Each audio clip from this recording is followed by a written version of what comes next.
Começamos a nossa gravação do nosso terceiro dia da 19ª Jornada de História Antiga e terceira Jornada Virtual Internacional de História Antiga e Medieval, Religião, Conectividade e Conflitos no Mediterrâneo Antigo.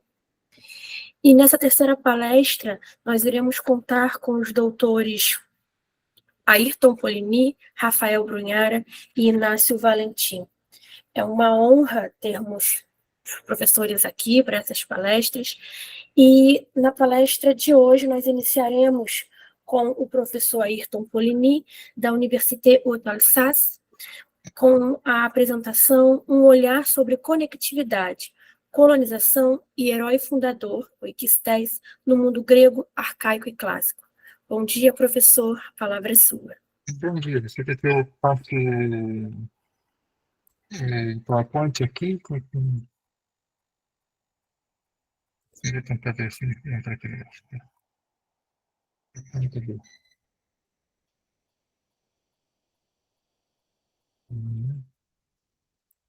A gente vai ter que achar aqui. Deixa eu não te lembro. Achei. E deve estar então a minha página inteira aqui, tá? Eu estou ainda vendo. Eu estou ainda vendo A gente consegue ver o seu slide dentro do PowerPoint, não em tela maximizada. Então, acho que eu tenho que entender. O meu está na tela máxima aqui. É porque geralmente a gente precisa compartilhar a tela inteira e não só a tela do arquivo do PowerPoint, porque senão Aqui fica de novo. intrusivo. Tá, aqui de novo, Sim, então sim, de novo. sim. Tá, a gente vai de novo. Décadent est déterminant. De l'écran. Vamos lá. E aí, então, a tela inteira aqui assim. Agora funciona? Agora funcionou? Agora sim, agora está Tá. correto. Então não consigo ver vocês, mas tudo bem. Eu só estou falando aí, então. É isso. Então, gostaria de começar agradecendo, obviamente, o convite da Comissão Organizadora do encontro, em particular, obviamente, a Maria Regina, quem sabe conseguiu rever a mesma distância, a Camila, obviamente, que está organizando aqui a sessão de hoje, e Felipe Nascimento de Araújo, que eu tive o grande prazer de conhecer aqui na França, em Estrasburgo. A apresentação que eu estou fazendo hoje, então, se baseia em dois trabalhos que já foram publicados anteriormente.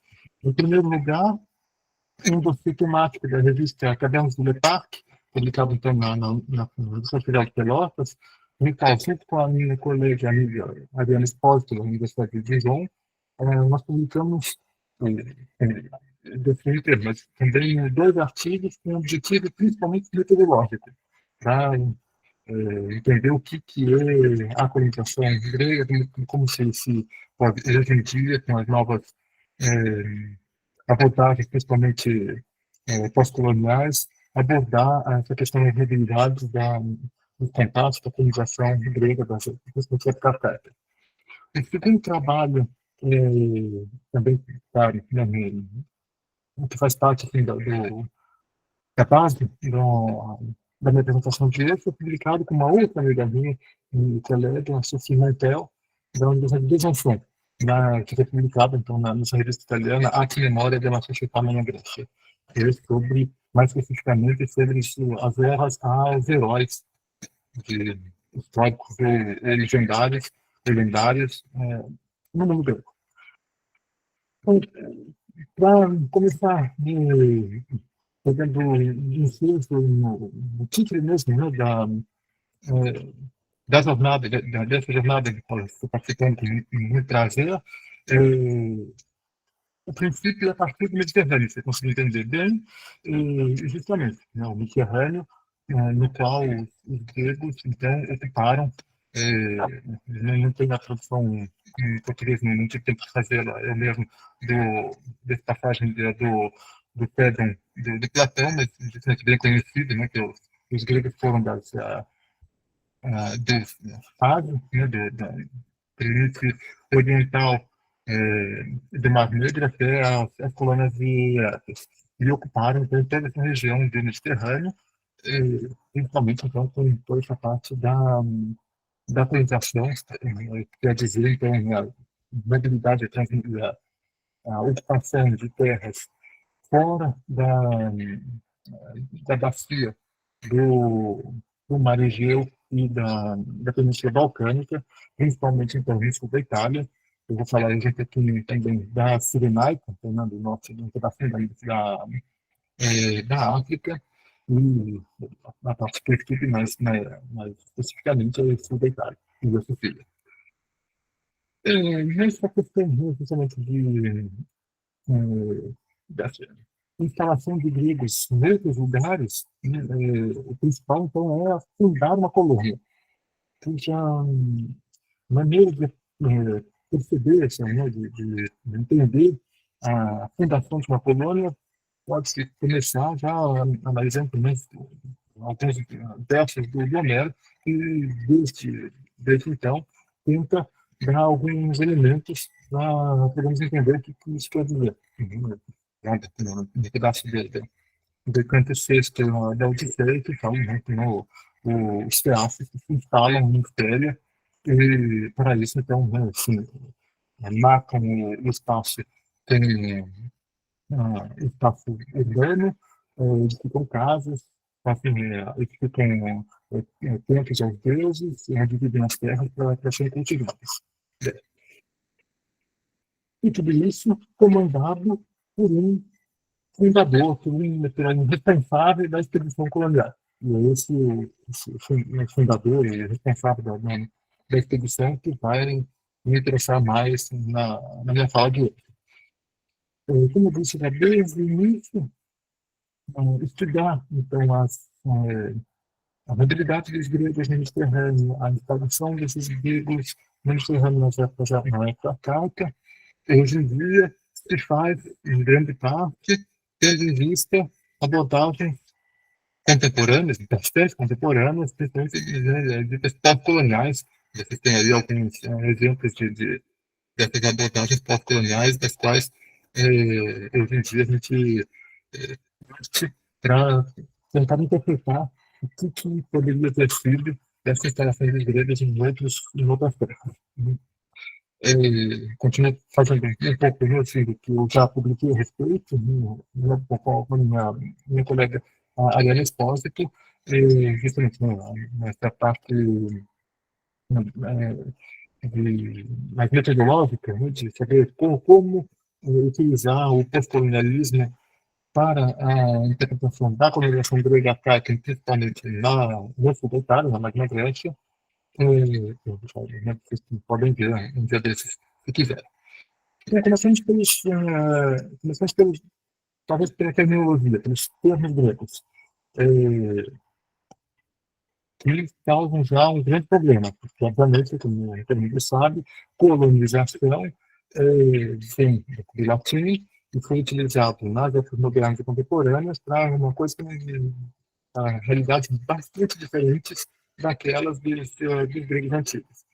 E, no caso dos gregos antigos, tem basicamente duas grandes famílias de palavras, uma que é da fundação, né, do ato de fundação, né, você tem o verbo criou, e aí, né, o ato de fundação mesmo, ou o fundador, né, responsável pelo ato, ou sucesso.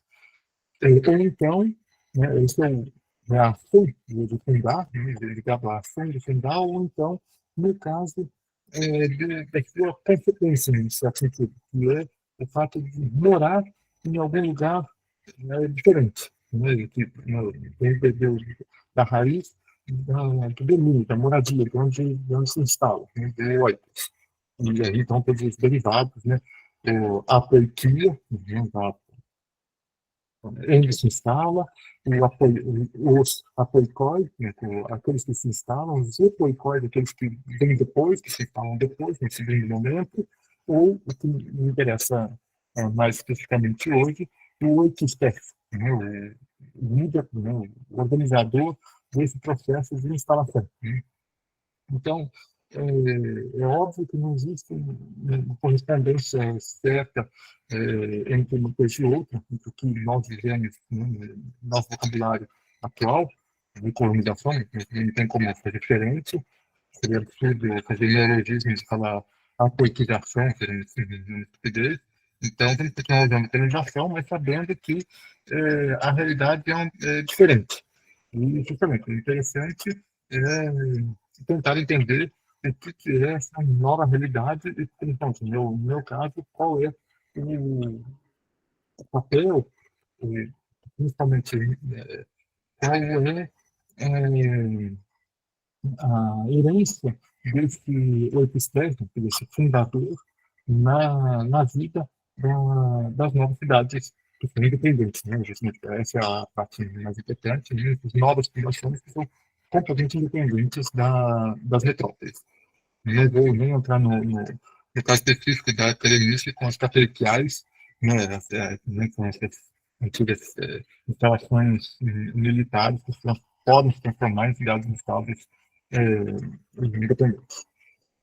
O meu terreno de estudo principal é o sul da Itália e a Sicília, que eu ali, no qual a primeira coisa a se relembrar é que populações vindas da região balcânica e Egeia já estiveram em contato com essas terras antes, desde a época micênica. Tem aí alguns desses objetos micênicos encontrados ou em Tapsos, perto de Siracusa, então, na Sicília, ou em Scolo d'Antonio, perto de Taranto, no sul da Itália, e mostram bem que quando as expedições ditas coloniais, assim, então, se instalam nessas regiões, não se instalam, não é na descoberta, não é como o Cristóvão Colombo que descobre um continente que não se sabia que existia. Já existia contato, todo mundo sabia onde estava chegando, conhecia as pessoas, conhecia os lugares, então não tem nenhuma grande descoberta, mas é uma nova instalação em lugares que talvez tenham sido regressados, aí tenham sido conquistados, as possibilidades de definir quais são os diversos mecanismos dessa tomada de território, de novos territórios e instalação em novos territórios são múltiplos. Depois dessa micro-introdução rapidíssima sobre o estudo da colonização grega a partir dessas abordagens pós-contemporâneas, pós-coloniais, contemporâneas, o tema real, então, da minha apresentação de hoje é dos monumentos dedicados a heróis. Eu vou utilizar basicamente o termo grego para isso, heroen, no singular, o eoá, heroa, no plural. Alguns muito poucos monumentos desse tipo foram encontrados e a primeira característica bastante excepcional da coisa é de eles terem sido encontrados, os relatos escritos nos dizerem que essas tumbas, monumentos dedicados a heróis, se localizavam nas águas, em plena praça central da cidade. Os poucos monumentos de fato encontrados foram que nós conhecemos, estão justamente nesse detalhe, na Sicília, e um caso importantíssimo que é o de Cirene, na Líbia. Então, para começar, a maior parte das minhas observações decorre de um certo paradoxo. A presença desses heróis nas águas gregas bem conhecida através de várias passagens da tradução manuscrita. Já foi estudado desde o início do século XX, né, bem comentado nas obras diversas, inclusive sobre as águas gregas, a obra clássica do Roland Martin, publicada em 51. Essa parte da tradução manuscrita é bem conhecida. Por outro lado, os vestígios reais desses monumentos são muito raros. E a gente tem muita dificuldade em fazer com que os restos arqueológicos coincidam com os exemplos conhecidos de textos. Em relação aos raríssimos monumentos conhecidos, preservados, nós não sabemos para quem ele foi destinado, para quem o monumento foi dedicado. Temos que, então, começar pela própria definição do que nós entendemos por herói. Nós vamos incluir qualquer tipo de monumento, mesmo estátuas, sem utilizar túmulos ou cenotáfios, é o meu caso. Em resumo, nós temos basicamente três cenários possíveis. Em primeiro lugar, um caso um pouco paradigmático, que é esse justamente no túmulo de Batos em Cirene, que é um exemplo raríssimo de correspondência entre vestígios arqueológicos e tradição manuscrita. Não vou falar do caso de Tazos, que tem também um pouco de textos e vestígios encontrados na água de Tazos, para me concentrar, então, nos exemplos coloniais, principalmente do Ocidente e Cirene, como caso paradigmático. Em segundo lugar, temos alguns casos de restos concretos de monumentos, principalmente em Poseidônia, no sul da Itália, e Felimente, na Sicília, para os quais não temos o texto. Em alguns casos, bem problemáticos, os monumentos que os caráter mesmo de herói nem é herói, não é muito assegurado. Então, vamos lá. De toda essa maneira, como eu falei, pesquisas e publicações sobre heróis como um todo são bastante conhecidas, desde o que a gente cita, que vocês estão vendo aqui, até coisas mais recentes, né? Ou mesmo Paul Foucault, de 1962, estão vendo ali, Grandes coletidos bem mais recentes, esse aqui publicado em 2018, basicamente um século depois, sobre esses heróis fundadores. Vou passar um pouco essa parte realmente historiográfica para me ater aos exemplos concretos e da discussão real. Também não vou dirigir as análises sobre as informações dadas graças à tradição manuscrita, das quais principalmente um trecho das Olímpicas de Píndaro, ou das Escolias, que sublinham justamente a tradição de enterrar os heróis fundadores nos centros das cidades. Esse entende, então, a Ágora. Vou entrar, então, direto na parte direto das coisas, com o exemplo, como eu disse, paradigmático de Cirene, vocês veem aí, então, da fundação de Cirene no norte da África. Que é o melhor exemplo de correspondência entre texto e vestígio arqueológico. E os textos dos quais a gente fala são a quarta e a quinta críticas do Píndaro. E para fazer a homenagem do rei, nessa época, em meados do século V a.C., o Arcesilao IV, o Píndaro ressalta os grandes feitos, não só do vencedor mesmo, né, das provas em Delfos, mas também de Bacchus, o herói fundador da cidade. A quarta ode se concentrou principalmente na fundação da cidade, mas uma passagem da quinta crítica está interessada na organização mesmo da nova cidade.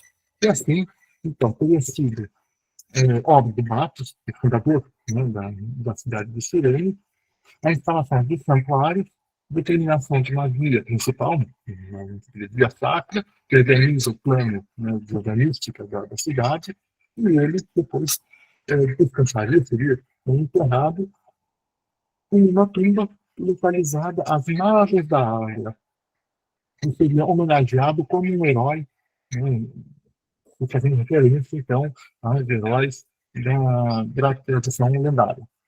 O poeta, então, distingue muito claramente o túmulo do herói dos outros enterros reais da dinastia todos divorciados. Então, os enterros, né, dos reis de Cirene. Cirene é a única cidade grega que cuja organização política é a partir dos reis, né, uma monarquia. Se tem, né, que estão as tumbas dos outros, né, membros da dinastia estariam localizados em frente ao habitat, em frente à morada, em frente ao palácio, dependendo da maneira como se traduz pro mapa. Da forma necessária para entender da maneira a forma e perímetro da cidade, né, como toda a metrópole. No caso do Bato, ao contrário, a tenda, né, do Bato ficaria no centro da cidade, na área. E as escavações, de fato, encontraram, esse é o caso paradigmático, encontraram duas estruturas que nos interessam. E aqui a concordância é perfeita com o texto número que fala da polpa da água. Né? Vocês não como se fosse, né, uma metáfora da polpa de um navio, né, da parte mais da extremidade da água, vocês estão vendo ali na planta da água, e de fato está na parte oriental, no extremo oriental da água. Então, a primeira estrutura foi somente um amontoado de pedras, que vocês têm aqui à esquerda da tela, tem um primeiro núcleo principal do túnel. Em seguida, num segundo momento, a construção de uma tumba, realmente, né, organizado como tal, né, com, que não está exatamente no centro absoluto do monumento, mas que foi perfeitado assim, em um perímetro de praticamente 2 metros de diâmetro para fazer o total do monumento. O material encontrado nessa região, nessa parte, abrange um intervalo cronológico que vai da segunda metade do último quartel do século VI até a primeira metade do século VI a.C. Então, o conjunto foi primeiro interpretado como um túmulo do primeiro quartel do século VI. O tipo de iluminação é muito parecida com os demais da metrópole normais de Cirene, e isso concorda perfeitamente com o modo com os rituais funerais da cidade. No segundo momento, justamente quando elevou o nível da água, o túmulo foi destruído e substituído por uma segunda estrutura, que acho que nos interessa mesmo, e situado logo a leste da primeira, né, e que foi descoberto embaixo de uma parede bizantina. O túmulo dessa vez foi, então, definido com um pequeno muro baixo, do qual foram descobertos, né, o crepícola, da crepícola, da base do muro. No centro, então, tem a tumba mesmo enterrada, constituída por blocos bem talhados, bem feitos, assim, na concepção da tumba é muito bem feita. A tumba estava cheia de material da tampa que tinha sido desmoronada. E as escavações, então, não produziram material capaz de datar com muito mais precisão a estrutura, porque a placa de cobertura tinha sido danificada. O que se importa mais de tempo, né, é que, em seguida, né, esses elementos puderam dar uma datação para essa segunda tumba basicamente durante o século V a.C., mais ou menos na época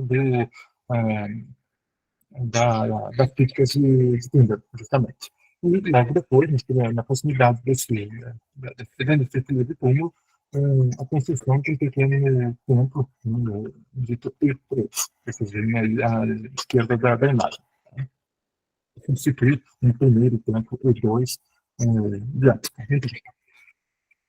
Essa correspondência faz perfeita entre um texto e os dados do tempo e funcionou, então, o exemplo de Cirene como um verdadeiro paradigma do que deveria ser um herói e o túmulo, como um túmulo organizado bem no centro da área. Vamos passar para alguns outros exemplos e vou ser um pouco mais rápido, talvez, nos próximos exemplos para estar dentro do tempo. Em Poseidônia, vocês estão vendo aqui, em outro monumento, esse muito bem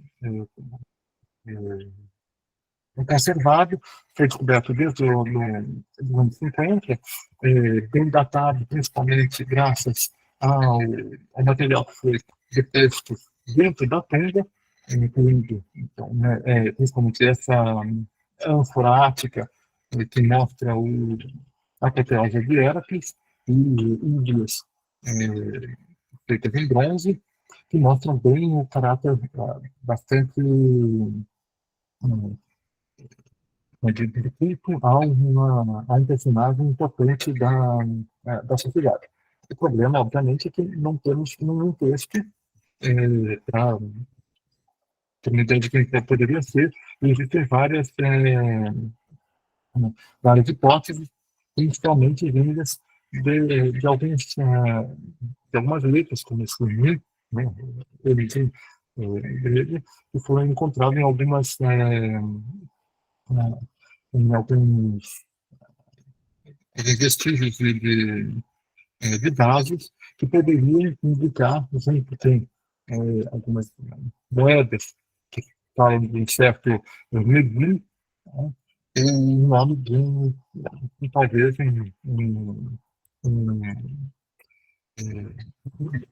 uma maneira, e não me lembro então, era uma tumba que circundada por um túmulo, literalmente assim, pensar de terra, onde poderiam ter sido feitas algumas às vezes, rituais em honra justamente desse fundador provável da nova cidade. Um segundo exemplo bastante certo, né, do destino da coisa em Selinonte, então no oeste da Sicília, onde em plena Ágora foi encontrado também uma tumba, então mais danificada ainda, sem absolutamente nenhum material dentro, o que nem impede, dificulta muito a possibilidade de datar, de dar mais precisão a respeito, segundo a maneira de ser feita, construída, a gente pode imaginar, a hipótese mais provável que faça parte do primeiro quartel do século VI, ou outra coisa mais recente do que isso, de qualquer maneira, dentro do século VI a.C. Aqui nesse caso, mais uma vez, é uma tumba e em torno dela se construir certo edifício, dito, um recinto para acentuar o caráter monumental e importante do monumento, justamente. Mais uma vez, um monumento conhecido pela arqueologia, sem nome, sem nenhuma possibilidade de identificar para quem esse pode ter sido dedicado. A única hipótese válida seria de ser fundador, mas ele não tem nome. Vários depósitos rotíferos, necessariamente nessa área em torno da pedra, né, dentro do recinto, que mostram esse caráter ritual que pode ter sido feito durante vários anos depois da construção da pedra em si. No caso de Metaponto, existe, aí entramos no terceiro e último, né, tipo, praticamente, de monumentos, são esses cujo caráter de Heron é bastante difícil de determinar. No caso, então, que de Metaponto, existe toda uma tradição da, da tradição manuscrita, diferente, né, dos textos que vivem de principalmente já contado desde Heródoto, de um certo xamã Aristeias que teria aparecido, ele não morre, mas ele aparece, ele desaparece no lugar e aparece na ágora de Metaponto e manda os cidadãos de Metaponto construírem um templo para Apolo, em plena água. E fazer um termo assim, dedicado ao Apolo. E então, justamente, esse provável termo a Apolo que foi identificado como esse Manteion, aqui em plena Ágora, no sul da Ágora de Metaponto. O problema é que aqui, então, a situação é pior ainda, né? Porque nós temos, então,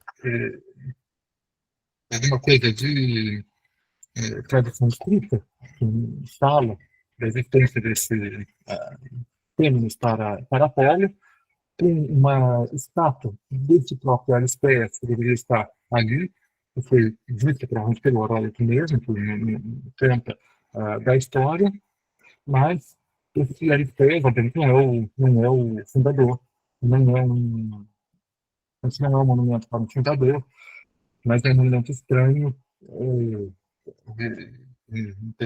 discutível em relação ao que ele está fazendo aí em Cuernavaca. O terceiro e último dos meus casos de estudo é o de Nova Libéia, no leste da Sicília, onde, um pouquinho para fora da água, imediatamente a oeste da água, no início foi identificada uma estrutura, que no início então foi hipótese de ter sido número um edifício dedicado ao herói fundador da cidade, mas que hoje em dia não há nada, nenhum indício real, concreto, que possa vincular esse edifício a qualquer herói, qualquer que seja.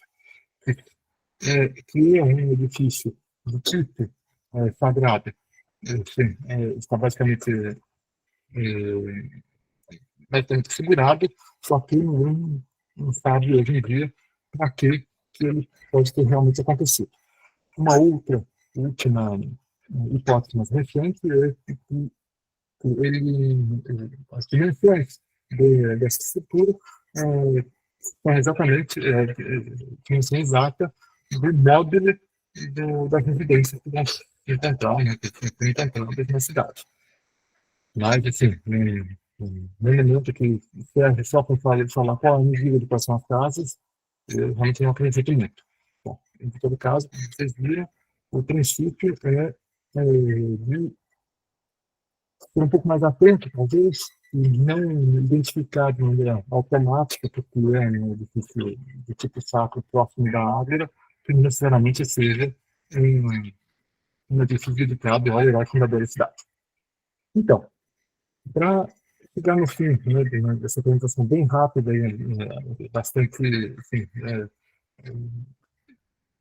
não sei se tem alguns elementos básicos assim, da apresentação dos dados na nossa disposição, gostaria de ter um pouquinho mais de concentrar um pouco nessa conclusão. Para que eu consigo mostrar, então, alguns elementos, a partir do caso paradigmático de dados em Cirene. Tem dois monumentos, dois EROA bem atestados, arqueologicamente, sem textos em Poseidônia e Selinete, e dados de monumentos cuja definição é bastante difícil, seja ele em Metaponto ou em Megalibéia. Então, tentando recapitular e tirar algumas conclusões a esse respeito. O que é Metaponto? ela pode ser colocada em uma categoria bastante ampla de monumentos em honra a algum tipo de herói, de personagem, mesmo que seja um pouco fantasiosa e não exatamente um herói fundador. Né? E também não é nem na tumba e nem em seu ataque.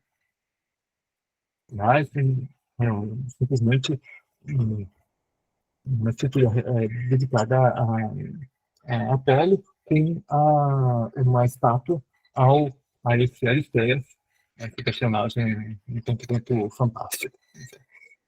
Por outro lado, na Galileia, a, a hipótese de lugar de memória do tipo, né, como se diz, o hipótese, né, não é em nada convincente. E, para mim, a questão fica, então, ainda em aberta, principalmente, assim, né, a conclusão principal é não tomar conclusões mecânicas ou avançar conclusões só porque existe um momento do qual a gente não conhece o destino real próximo da área. Mas uma outra observação para tentar avançar um pouquinho. Nos casos que nós conhecemos, de fato, de monumentos dedicados ao herói, ah, é, onde nós encontramos monumentos que são os domínios coloniais.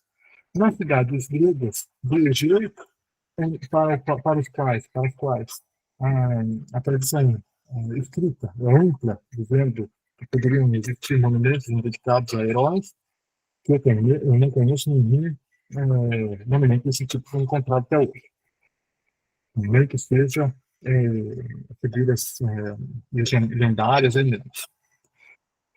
Nos casos conhecidos em tempestades de Sirene, de Poseidônia e de Selinante, os panos librendos ainda possuem colônias que são ditas secundárias, ou seja, colônias fundadas por cidades que elas mesmas foram colônias antes. Assim, os recém-chegados também não têm, desde um movimento de colonização anterior.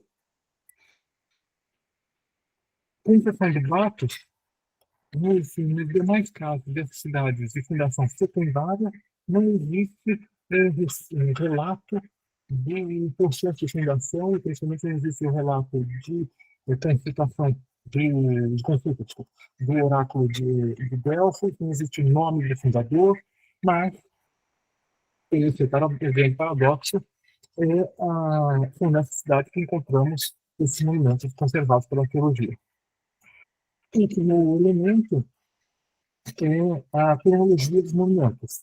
Em todos esses casos, pelo menos o primeiro estado desses monumentos são relativamente próximos ao momento da fundação a ela mesma. E o caso onde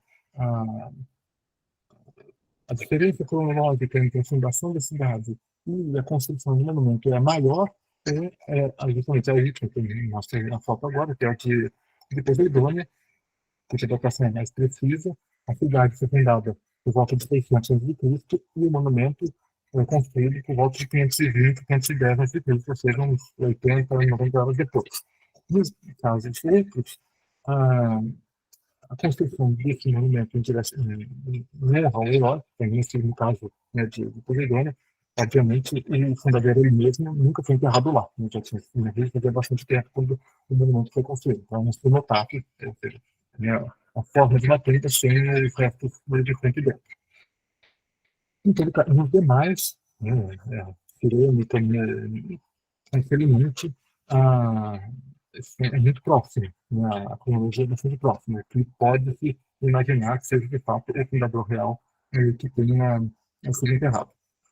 Bom, finalmente, tem um número tão pequeno de estudos de caso, todos bastante diferentes entre si, é difícil, talvez até mesmo impossível, estabelecer uma tipologia do Zeroa nas áreas coloniais. Em todo caso, o único modo, a meu ver, de avançarmos na reflexão parece ser por intermédio do estabelecimento de comparações. E dessa forma, a noção de conectividade evocado no título, mas então, no título do próprio palestra e da jornada como um todo, faz todo sentido, é esse que era o tema que eu quis, então, desenvolver com vocês.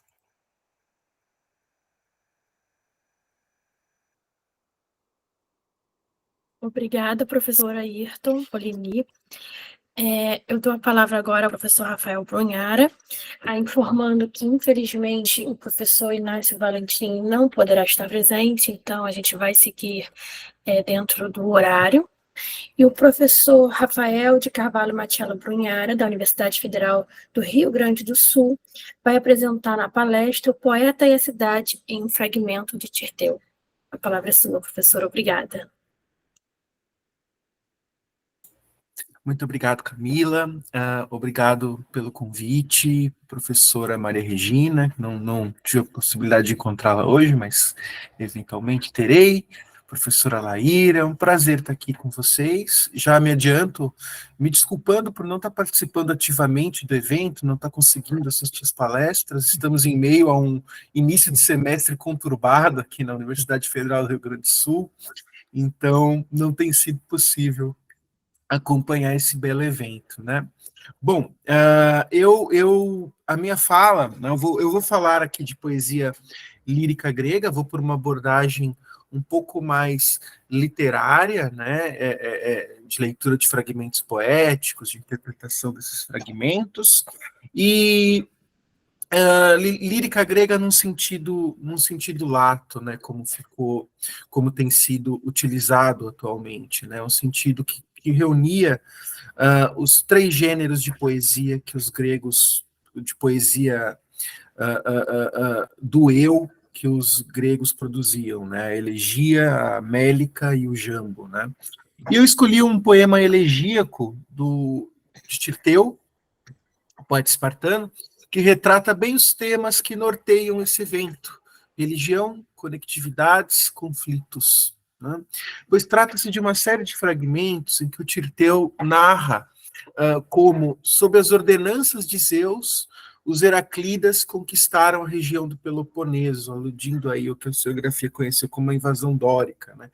E os conflitos que decorreram daí. Né? Então, esses são os fragmentos que eu vou trabalhar aqui, é aí que a minha fala se organiza.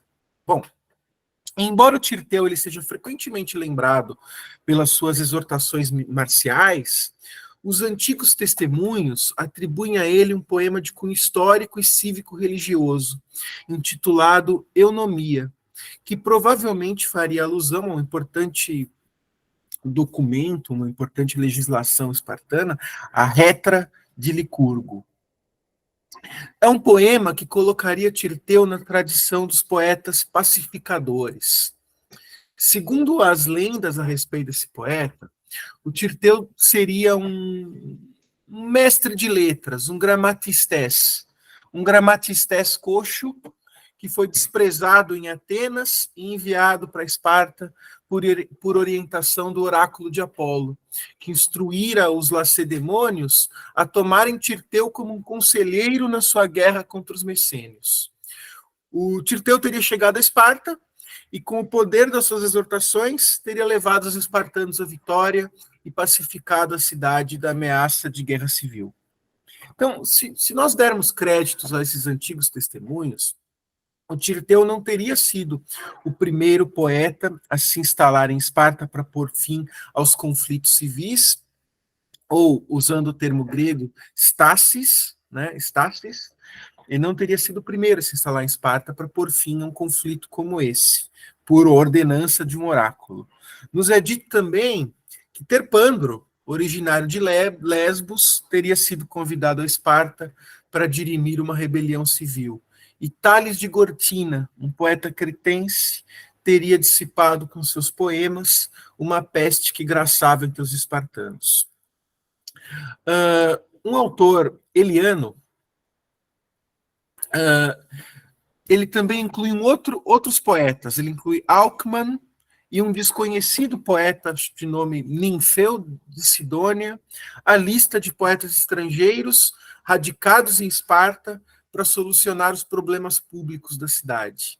E há histórias similares para poetas tardios, Stesícoro, Píndaro, né? Há um padrão em todas essas histórias. Em todas elas, o poeta que põe fim aos conflitos, às desordens civis, nunca pertence à cidade que ele cura, né? Ele sempre é um estrangeiro. E esse padrão recorrente poderia estar estritamente vinculado à natureza desse conflito civil, que é a estasis. Como a estasis ocorria no seio da cidade e ela dividia a cidade em grupos que se confrontavam por poder, e os membros de destaque da polis geralmente se colocavam em um desses grupos, só um poeta vindo de fora, só alguém vindo de fora poderia representar um poder com autoridade suficiente para criar um discurso capaz de unificar a cidade. E esse seria o papel do Tirteu, que teria composto um poema, esse poema Eunomia, para relembrar os espartanos da sua constituição e do direito divino dos seus reis. Então, antes de eu começar a falar especificamente desses fragmentos que nos restaram do poema e do modo como Tirteu trata o conflito, trata a estasis, é importante considerarmos de que maneira os dados biográficos podem ou não incidir na apreciação desses versos, uma vez que parece um paradoxo. A gente tem aqui um poema que fala tanto de Esparta, fala muito de Esparta, que alude à sua história, alude às suas leis, mas que, se dermos crédito à tradição antiga, foi composto por um poeta imigrante, né? Qual seria o lugar do Tirteu? E os antigos eles já notavam esse paradoxo e tentavam resolvê-lo recorrendo aos próprios versos do Tirteu. A gente tem o geógrafo Estrabão, que cita um excerto do poema que eu vou analisar aqui, que cita um excerto da Eunomia. E ele observa, vou ler agora, ele observa o uso da primeira pessoa do plural como um meio de comprovar a nacionalidade espartana de Tirteu, a origem espartana de Tirteu. Eu leio a citação de Estrabão, leio a citação de Estrabão agora. De maneira que, ou esta elegia, entendam a eunomia, é espúria, ou se deve desacreditar Filócoro, que declara que Tirteu é ateniense e diafidna, e também Calístenes, e a maioria restante, que dizem que ele veio de Esparta porque os lacedemônios precisavam dele, segundo o oráculo que lhes ordenou obter um comandante junto aos atenienses. Bom, a premissa de Estrabão esbarra num problema mais amplo quando a gente pensa na poesia lírica grega. De novo, poesia lírica, que entendam elegia, mélica, jambo, todos esses gêneros que compunham essa poesia do eu. E o problema é o seguinte, o estatuto da primeira pessoa nessa poesia. A gente sabe, ao ler esse poema, que nós não estamos, ao ler os poemas desse gênero literário, que nós não estamos diante de um eu que é biograficamente bem delimitado. Um eu que fala das próprias experiências. Não é isso. É um eu que ficcionaliza. É um eu que assume papéis e é um eu que é engendrado a cada nova performance de um poema, né? E, além disso, a gente acrescenta um outro dado importante, que é a presença de um padrão de histórias que representa poetas estrangeiros como pacificadores. Quer dizer, como autoridades que são capazes de empreender um discurso que recomponha a unidade do corpo de cidadãos. Tudo isso nos leva a crer que estamos, primeiramente, diante de uma tópica, de um topos, que pertence à tradição poética. Mais um topos do que um relato biográfico consistente. E, desse modo, a discussão sobre a origem e o papel de uma figura histórica chamada Tirteu nos versos da Eunomia se torna menos relevante. E tudo que se pode extrair acerca do poeta que canta esses versos, que canta a Eunomia, é que é um poeta que atende, é um canto que atende às expectativas de uma audiência espartana, de um público espartano, como faria qualquer outro que viesse a apresentar esses poemas, independentemente da sua etnia. E é fato que a gente viu esse poema possivelmente ser apresentado fora de Esparta, né? Então, em outros momentos, né, da história espartana também. Então, se é assim, se as coisas são desse modo, a gente pode assumir isso, a consideração da tópica da Stasis nessa poesia, na elegia grega, o mesmo gênero que Tirteu praticou, pode trazer mais informações acerca da especificidade do eu poético da eunomia, os temas que ele apresenta e a audiência que pode ser inferida em seus versos. Então, vamos averiguar um pouco esse tema da Stasis na Grécia arcaica, né? Como esse conflito era representado nessa poesia especificamente. E é um tema frequente. Você pega um poeta como Alceu, por exemplo, a edição alexandrina de Alceu designava toda uma seção da poesia dele sob o título de Stasiotica, né? Poemas de Stasis, né? Então era um subgênero ali dessa poesia lírica, né?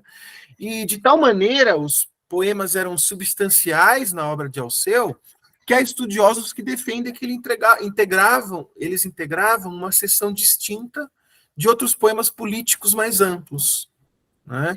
A gente tem, por exemplo, um fragmento de Alceu que narra a vitória do irmão dele, Alceu, do irmão dele de nome Antimênidas, que luta como aliado dos babilônios numa batalha, né? Então, há temas de guerra em Alceu, a gente pode inferir por esse fragmento, mas separados deles, tinha toda uma seção de poesia de Stasis, né? Esse termo Stasis, contudo, ele só vai receber uma conceituação mais técnica no tempo de Platão, no período clássico, onde aí ele passa a ter claramente um sentido de guerra civil, revolução política, em detrimento do uso corriqueiro, né? O uso corriqueiro dessa palavra, Stasis, né, é um substantivo formado a partir do verbo histeme, grego, né? Histeme levantar, pôr de pé, né? Enfim. Então, era um termo que designava situação, posição, né? Ele vai adquirindo, e chega a adquirir o termo mais específico de guerra civil, durante no período clássico, a gente evidencia no período clássico com Platão. Mas essa acepção em uso, já na época clássica, ela já estava latente ou poderia ter se originado a partir de um sentido em voga já no período arcaico, que é o sentido de facção política, o sentido de sedição, o sentido de discórdia, né? A gente tem um fragmento de Alceu que explora a polissemia dessa palavra, né? É um poema onde o Alceu, fragmento 208, um poema onde o Alceu compara a instabilidade política aos ventos adversos que assolam um navio. E aí ele vai, o primeiro verso desse poema é: eu não compreendo a estasis dos ventos, né? Não compreendo a estasis dos ventos. E aí por estasis ele está brincando com a polissemia da palavra, né? Tanto posição, situação, mas também o conflito aí no seio da cidade, né? Ele está comparando uma situação política do momento que ele vive, né? Ele, membro de uma facção política, ele está comparando esses conflitos na cidade ao conflito dos ventos assolando um navio, né? Bom, quase todos os poetas elegíacos arcaicos mencionam a Stasis. E isso não é um fato surpreendente, uma vez que a elegia era um gênero que era praticado tanto por poetas profissionais como por não profissionais. E um gênero que se abria à representação de elementos da vida cotidiana, da vida política. Vocês estão me ouvindo bem? Eu acho que travou um pouquinho aqui. Tudo bem? Te ouvimos. Maravilha. Obrigado. Ouvindo bem, sim. Obrigado, professor. Então, a Stasis é um desses elementos políticos, é um desses elementos políticos que fazem parte da vida cotidiana do homem arcaico, então é natural que integrem os poemas. E a tal ponto que um poeta arcaico, Xenófanes, né, pré-socrático, é a mesma figura, do século VI, prescreve que este tema tem que ser abolido de um bom simpósio. Né? No simpósio onde se canta poesia, tem que abolir o tema da êxtase, né? Indicando em certa medida que a discórdia entre facções políticas rivais era um tema ao qual os poetas elegíacos costumavam discorrer, né? Senão ele não teria prescrito, não, isso não. Eu leio aqui o verso, né? Ele diz assim, né? Os versos 22 e 23 do fragmento 1 do Xenófanes.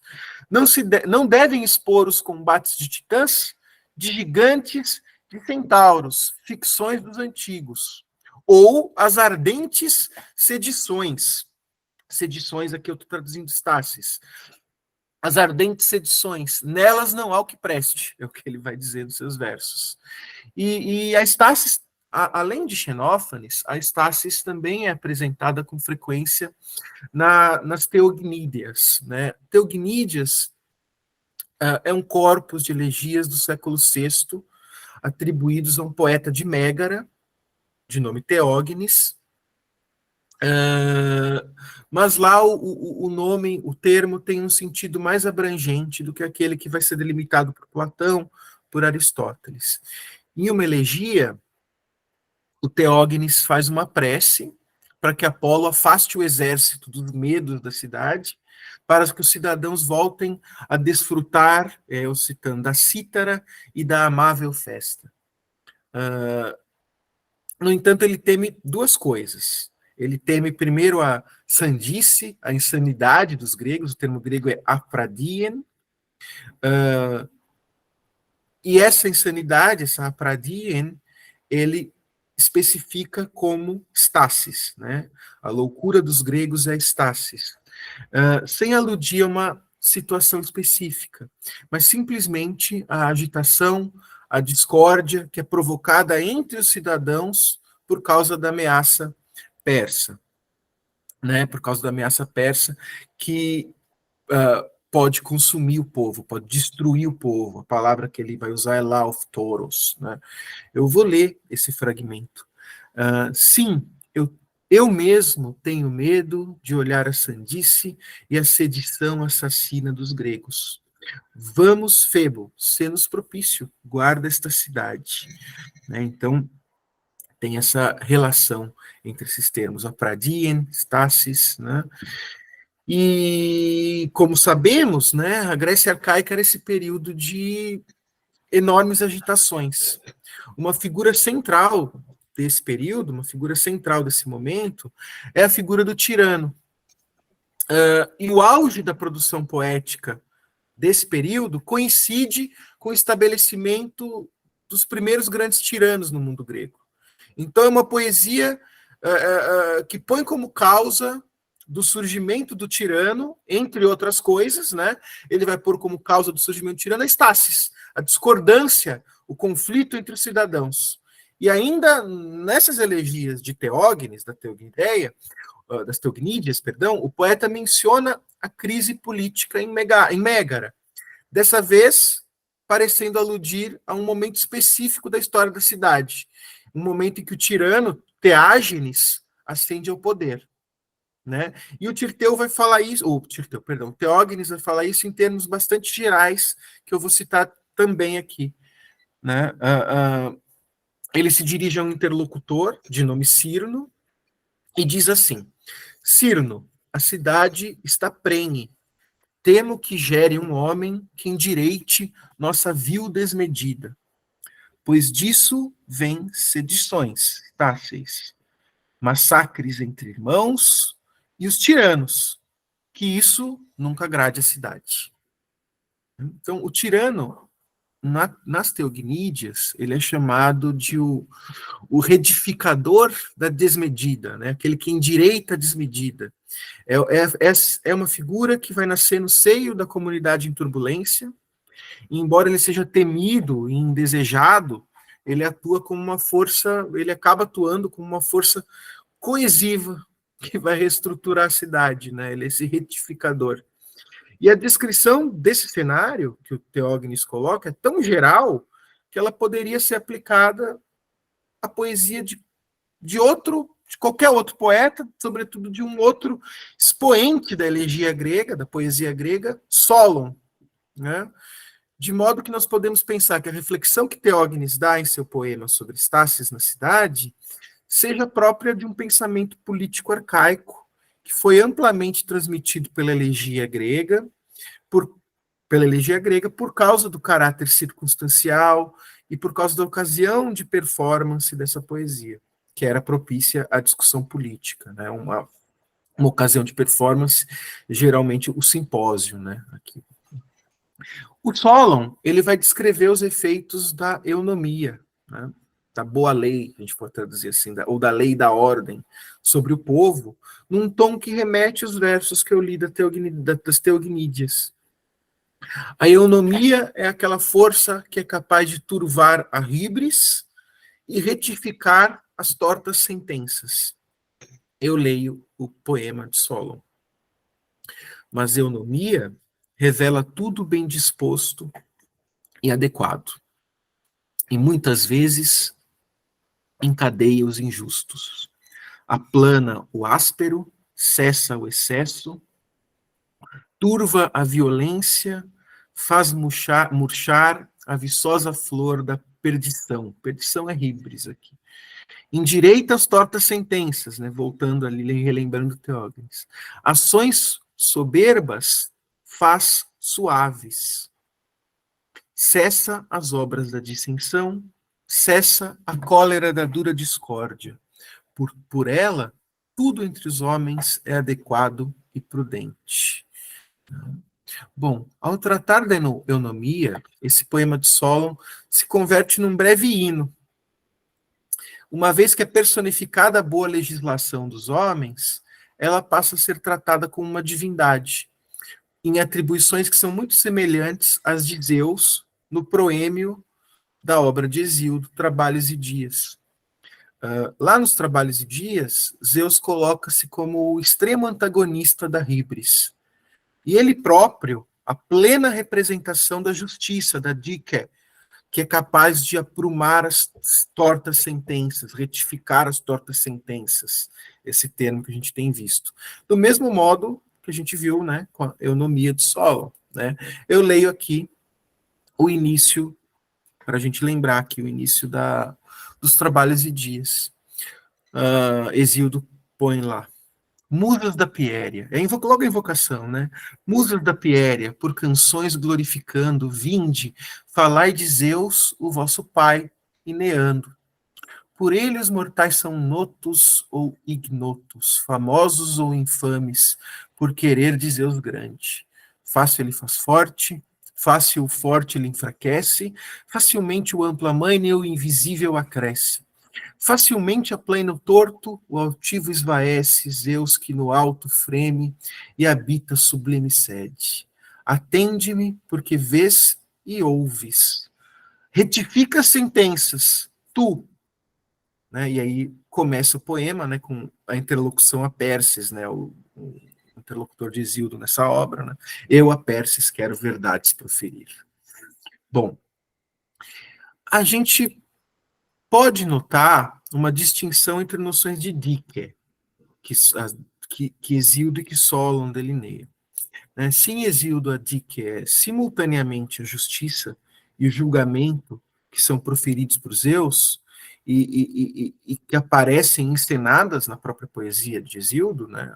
O próprio Hesíodo vai dramatizar esse julgamento nos Trabalhos e Dias, a dike de Solon se apresenta como um código de leis que subjaz a sua poesia. Então, nesse sentido, nós podemos afirmar que dike, conforme descrita por Hesíodo, tem um sentido análogo à noção de eunomia que vemos em Solon e Teógenes, que vai ser entendida na tradição grega como obediência às leis estabelecidas. Né? Assim vai ser entendida eunomia. Estou falando de eunomia, mas já vou voltar para Estácias. Né? Logo volto a Estácias, logo volto ao tema proposto. Então, o Aristóteles vai entender isso como a obediência às leis. Né? E aí eu cito um trecho da Política, né, onde Diz lá o Aristóteles, né? Eunomia não é o bom estabelecimento de leis, nem a obediência a elas, porque deve-se supor que uma eunomia é obedecer às leis estabelecidas. Outra coisa é estabelecer bem as leis para que as respeitem. Também é eunomia obedecer a leis que foram mal estabelecidas, diz lá na Política 1294A. Então, quando a gente observa esses poemas elegíacos que eu mencionei,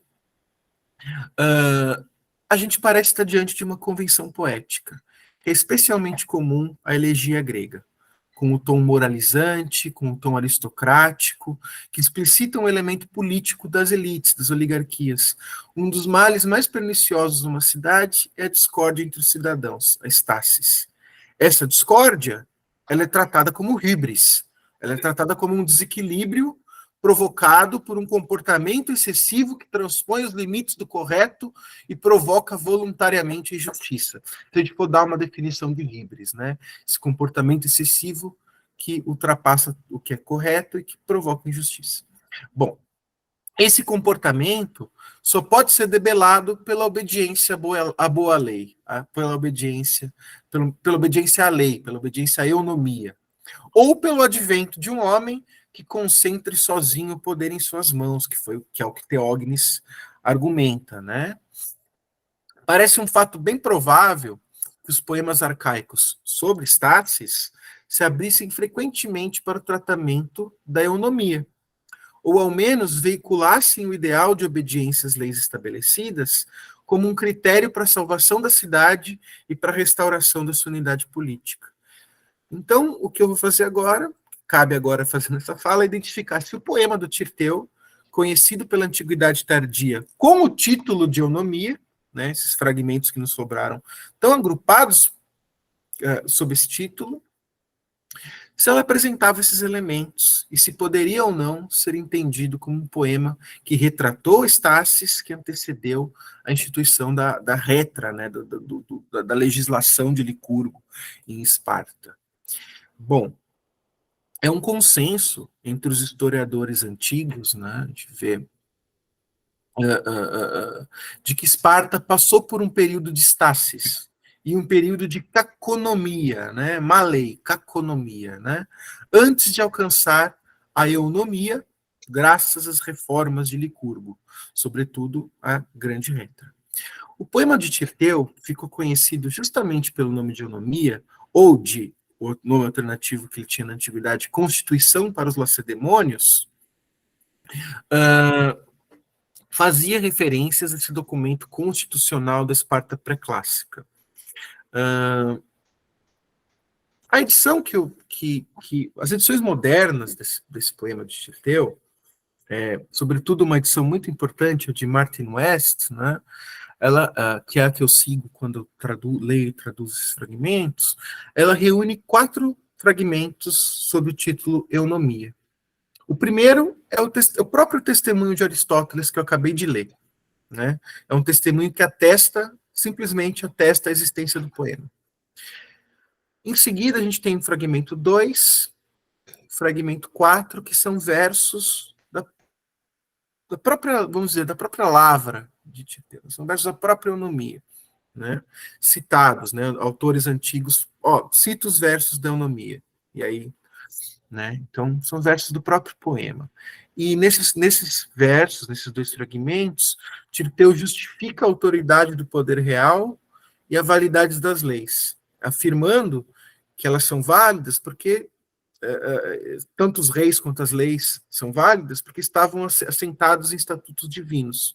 Os reis descendem de Héracles, e a região do Peloponeso era uma dádiva de Zeus para eles. E a constituição vigente era uma prescrição de Apolo. Né? Então, é isso que ele fala nesses fragmentos, 2 e 4.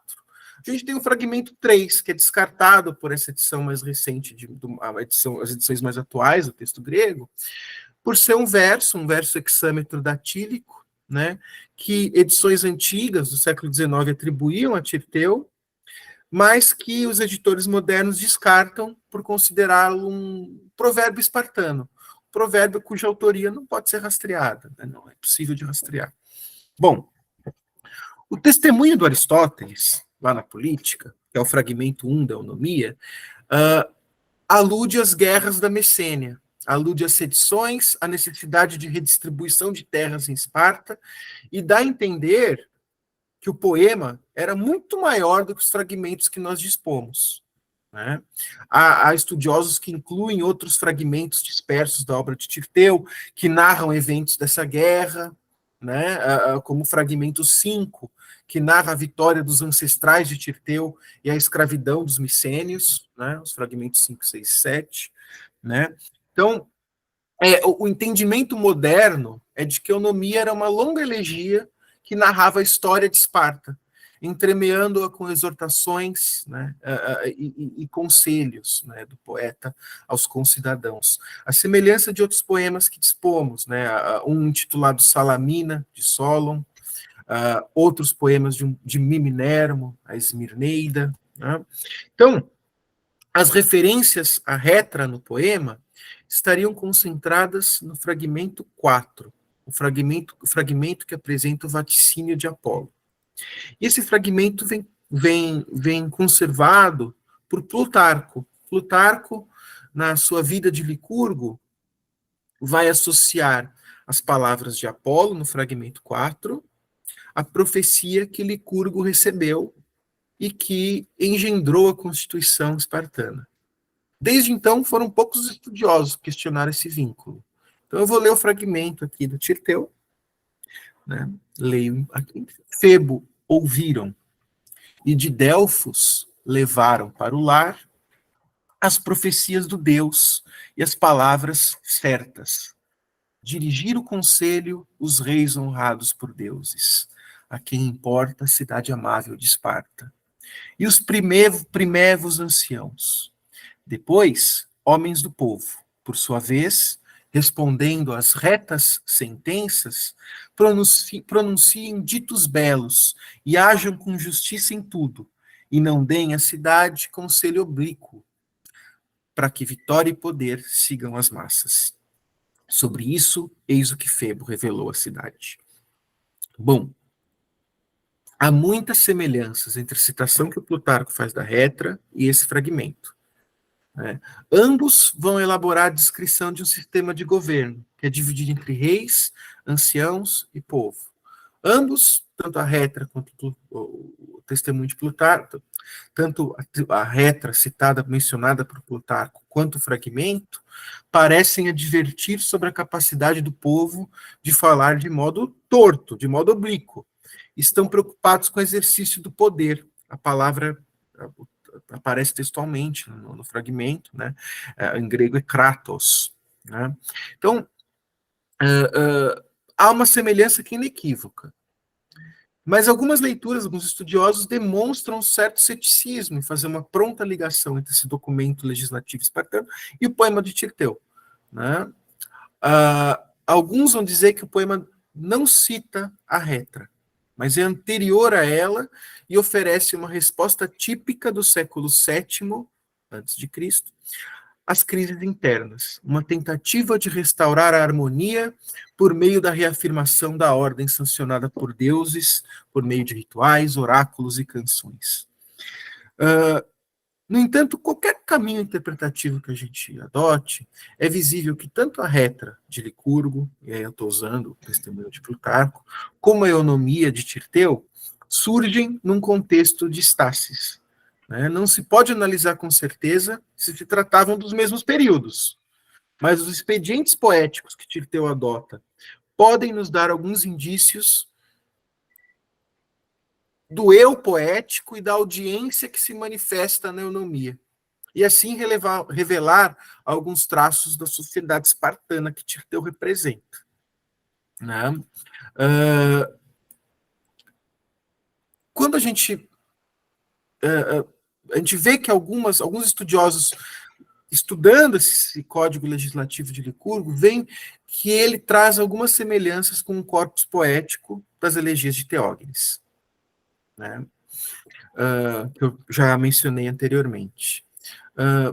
Poeta e legislador, ambos personificam as tradições da sociedade e se tornam, eles mesmos, figuras que incorporam e representam miticamente as leis e a ordem social das sociedades. A lenda do Licurgo é notória nesse sentido.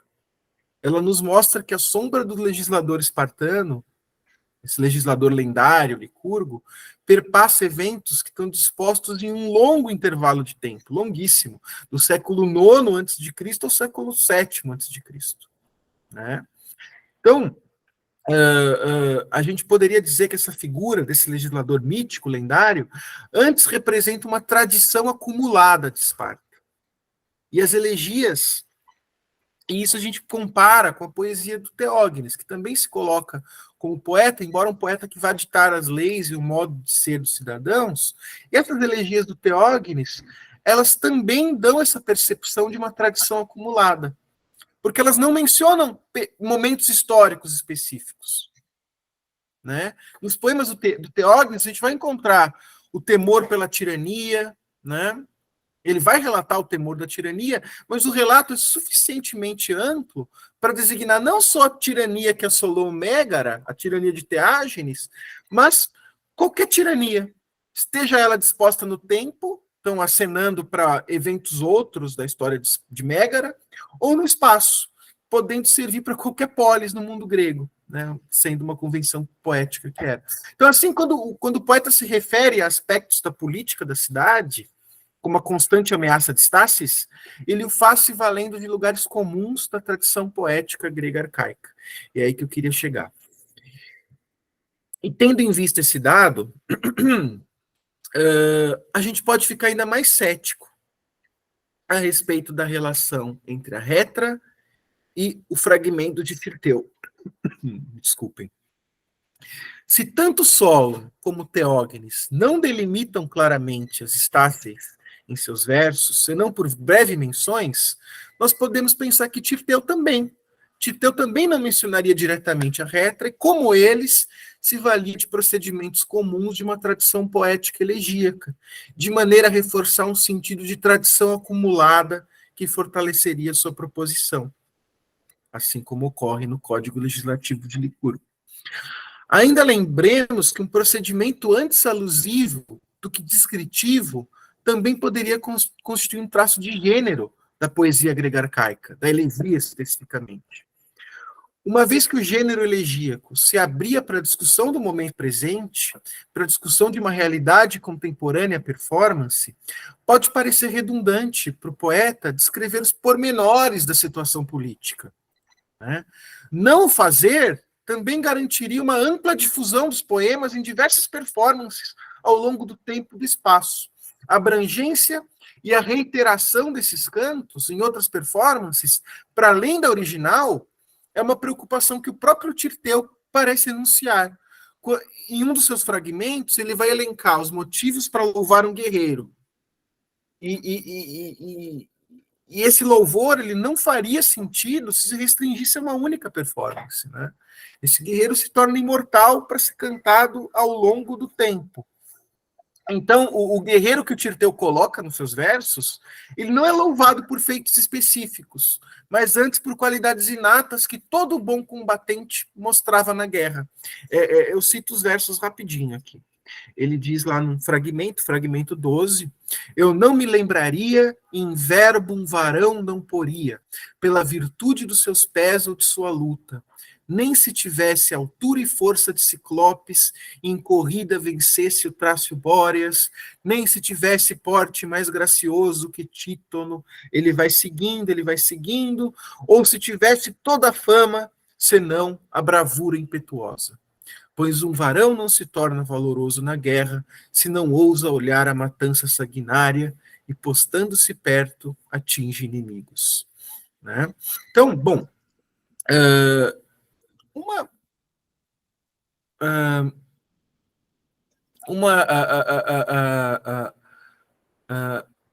quando a gente lida com esses poemas, né, embora seja incerto se eles se serviam à exortação para o momento presente, se eles estavam relacionados a Stasis, e até mesmo qual seria a posição deles na eunomia, em alguns fragmentos, no fragmento 2 e 4, Tirteu preocupa-se em presentificar o passado e apontar para o futuro. né, definindo assim um grupo coeso de espartanos, vivos ou mortos. É o que acontece no fragmento 2 que eu leio, né, aqui. O Cronida em pessoa, Zeus, né, esposo de Hera bem coroada, Zeus, deu aos Heráclidas esta cidade. Junto deles, deixando Eríneo batida pelos ventos, a vasta ilha de Pélopes, chegamos. Né? Bom, notem, nesse fragmento, narra a fundação de Esparta. E ao narrá-lo, Tirteu emprega a primeira pessoa do plural, a picômeta, chegamos. Né? E ao fazer isso, ele se vale de um recurso que permite que todos os espartanos consigam se identificar na voz poética. Sobretudo, claro, a elite aristocrática, que traçava sua linhagem a partir de Zeus e dos Heráclidas. Do mesmo modo que o oráculo relatado no fragmento 4, que eu li acima, assinala a continuidade e a permanência das leis, o fragmento 2 assinala a continuidade da linhagem espartana, posto que tanto uma como outra, tanto as leis quanto a linhagem, têm uma origem divina, Zeus. Né? Bom, a primazia de uma elite sobre o povo, indicando assim o verdadeiro destinatário dos poemas de Tirteu, se verifica na própria estrutura frasal do fragmento 4, fragmento que narra a lei, a eunomia. Nele, nota-se que o povo não recebe nenhum epíteto laudatório, diferentemente do que ocorre com os reis. O poeta vai chamá-los de teotimetos, honrados pelos deuses. E os anciãos também, que vão ser chamados de presbigeneas, né, primevos. A única coisa que define o povo é a ação que eles praticam. Proferir, né, mitheistai, proferir sentenças. Uma ação que é subordinada à ação dos reis e dos anciãos. Né? Ou seja, eles simplesmente respondem às sentenças dos reis e dos anciãos, sentenças essas que já são eutheias, que já são direitas, que já são corretas. Né?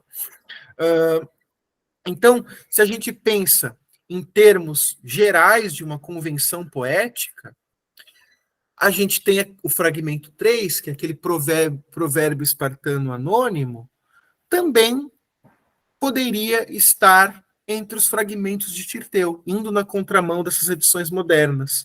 Por quê? Coloca Esparta no mesmo patamar de outras póleis gregas arcaicas. É um fragmento hexamétrico, que, segundo Diodoro da Sicília, também fora dado a Licurgo pelo oráculo. É o que o Diodoro da Sicília diz, e é o fragmento 3 de Tirteu nas edições antigas. A lembrança de que o próprio Licurgo trouxe de Delfos um oráculo a respeito da avidez por dinheiro está no trecho do adágio. E aí vem o provérbio, o adágio, o verso hexamétrico. A ganância arruinará Esparta e nada mais. Né? Caso o verso pertença à poesia de Tirteu, não se estaria diante só de uma sociedade espartana idêntica a outras cidades gregas do período arcaico, mas também de um poeta que se serve de argumentos semelhantes ao de outros poetas elegíacos arcaicos, ao tratar das causas da estasis. Né? Solon, num poema dele, também intitulado Eunomia, defende que a causa da ruína de uma cidade não se deve a deliberações divinas, e sim à ganância e à ausência de moderação dos líderes que nela habitam. E esses líderes provocam estasis, que, como nós vimos, é vinculada a hibris. Leia o fragmento do Solon. Nossa cidade jamais se perderá, por desígnios de Zeus e vontade dos ditosos deuses imortais. Uma guardiã magnânima de um poderoso pai, Palas Atena, sua mão tem sobre ela. Mas eles próprios, os cidadãos, querem com tolices destruir a grande cidade, persuadidos por riquezas. Dos líderes do povo, a mente é injusta. A eles muitas dores estão reservadas. A eles muitas dores está reservado sofrer por seu grande excesso, né, por sua grande híbris. Né? Parece-nos lícito aí, já vamos concluindo, né, se a gente levar em conta o testemunho de Aristóteles sobre a Eunomia de Tirteu, como um poema que fala da Estásis em Esparta, e o articular com o teor dos fragmentos que restaram desse poema, que a Eunomia de Tirteu apresentava os mesmos elementos que delineamos como características dos poemas elegíacos sobre Estásis, quais sejam, né? A Estásis é a causa primeira da híbris na cidade. Isso se diz lá no testemunho de Aristóteles. Na Esparta de Tirteu, a Esparta de Tirteu se origina, a Estásis, na Esparta de Tirteu, se origina na ganância dos cidadãos, pela ganância dos cidadãos. O fragmento terceiro, né, o provérbio, né, o dito provérbio. Assim como o Solon nos mostra em seu poema. E contra esse comportamento, Tirteu evoca as leis sancionadas pelo Deus, que por serem divinas, são perenes. E essa perenidade é retoricamente construída, uma vez que os versos da Eunomia, seguindo uma tradição de poemas sobre Estásis, em vez de especificarem um momento delimitado historicamente, a Estásis em Esparta, que levou à promulgação da Grande Retra, operam de acordo com convenções poéticas, uma mescla entre passado, presente e futuro, como a gente viu no fragmento em que Zeus dá a cidade aos Heraclidas, né, o fragmento 2. Então, o que eu quis demonstrar, já fechando, em lugar de dizer algo sobre a Grande Retra, ou mesmo sobre um Tirteu biográfico, a Eunomia usa como estratégia retórica a personificação de uma voz espartana, a construção de um eu coletivo que representa todo o povo da cidade, né?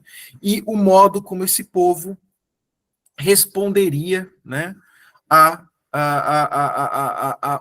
aos conflitos que se convencionaram chamar Estásis. Bom, é isso. Muito obrigado, pessoal, por me ouvirem, pela paciência. E assim encerro.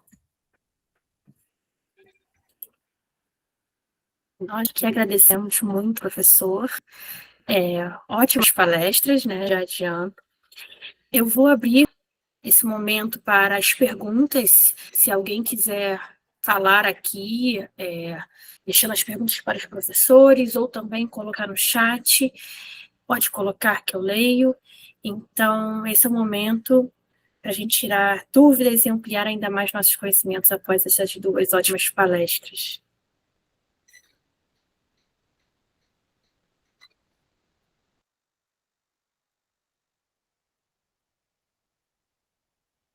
Eu acho que ninguém tem perguntas, então eu vou aproveitar. Jarrison levantou a mão, então vou deixar. Jarrison, você vai fazer a pergunta, depois eu faço. Bom dia a todos e todas. É um prazer estar aqui com ótimas mentes brilhantes no meio historiográfico. E a minha pergunta seria para o Rafael, que traz a perspectiva da escola francesa, né, a ideia de dique, da justiça. E, enfim, a minha perspectiva, Rafael, e aí você deve concordar, não sei, é que ao produzir a estasis, né, a evitar a estasis entre os simpósios, e obviamente esses poetas eles são financiados pelas pessoas desse simpósio, né, pelas famílias abastadas, isso seria também uma maneira de evitar o conflito entre os próprios poetas, já que você tem um financiamento, né? Aí você falou e eu tive esse raciocínio, porque lá no teatro você tem esse financiamento e, obviamente, gera esses conflitos entre os poetas. E de que maneira também essa estásis pode evitar esse conflito entre os poetas? Já que as famílias podem financiar um, financiar outro, e os poetas entre si terem um conflito. E aí eu gostaria de ouvir isso até para complementar o meu raciocínio. Muito obrigado. Gerson, muito obrigado pela tua pergunta. Fiquei muito feliz com a tua pergunta e cabe só uma pequena correção assim, né, nesse pressuposto que você faz, né, dos poetas serem financiados, né?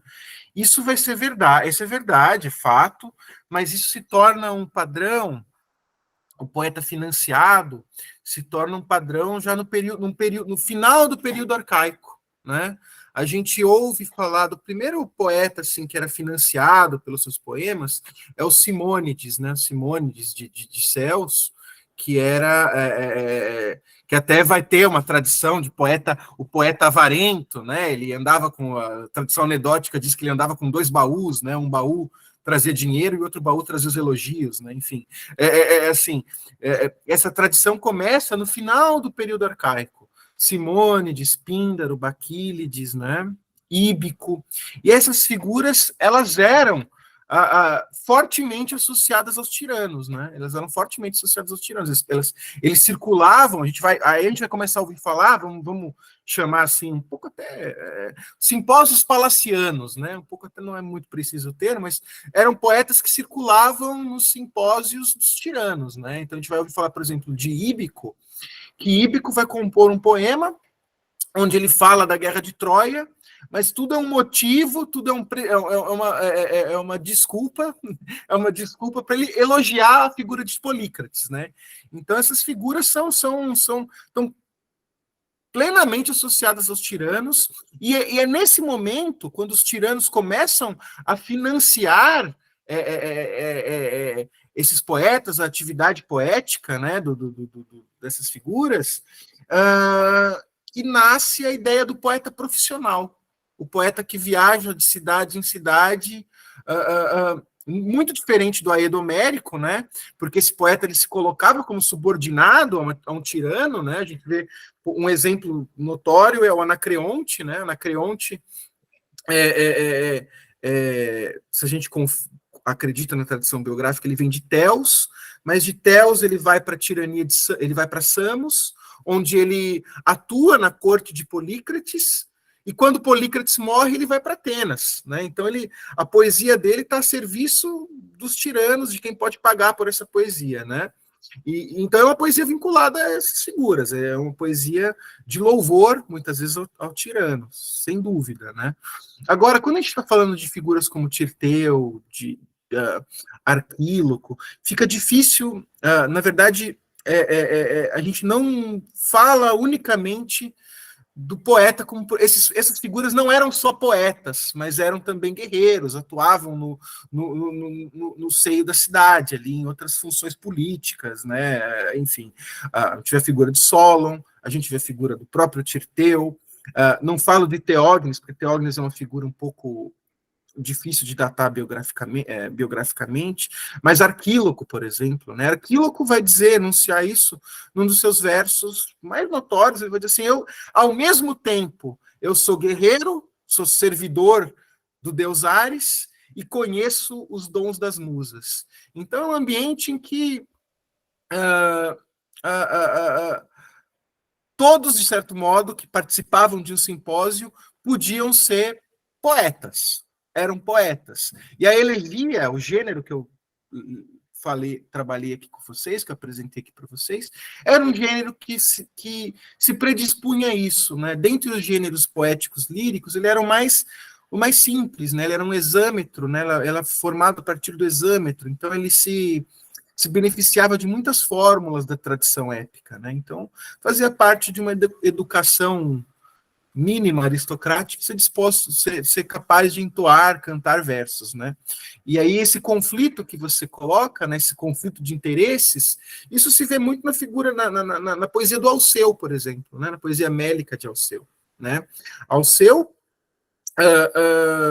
que fazia parte de um simpósio, que, portanto, nesse simpósio se reunia com a sua facção política, né, com a sua retaireia, né, e se confrontava com outras facções, né, num período também de emergência e de luta contra o tirano, né. Então a poesia de Alceu narra esses movimentos, né. Ele era aliado do tirano, ele deixa de ser aliado do tirano e compõe uma outra facção guerreira, né, uma outra facção política, perdão.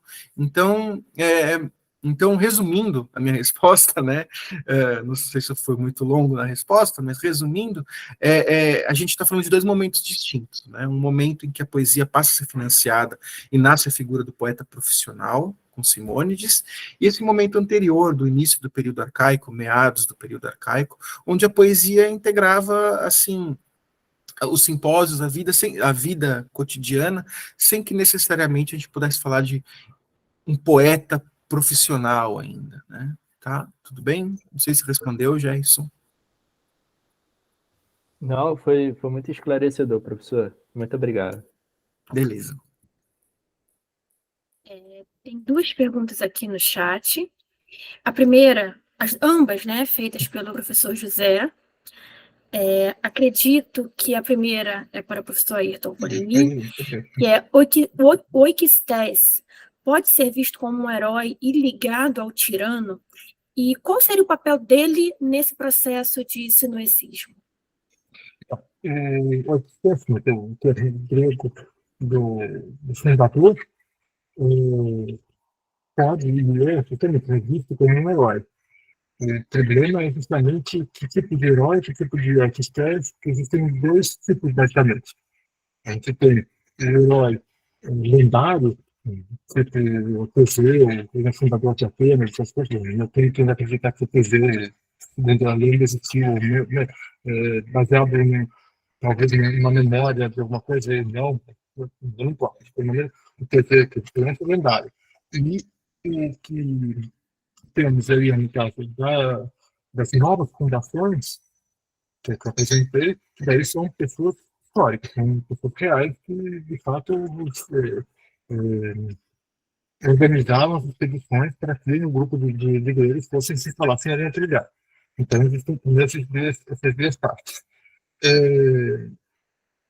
Em seguida, no caso dessas novas cidades, né, novas fundações, então, existem, existe essa possibilidade do fundador ser considerado como um herói e ser, então, associado aos heróis da tradição lendária.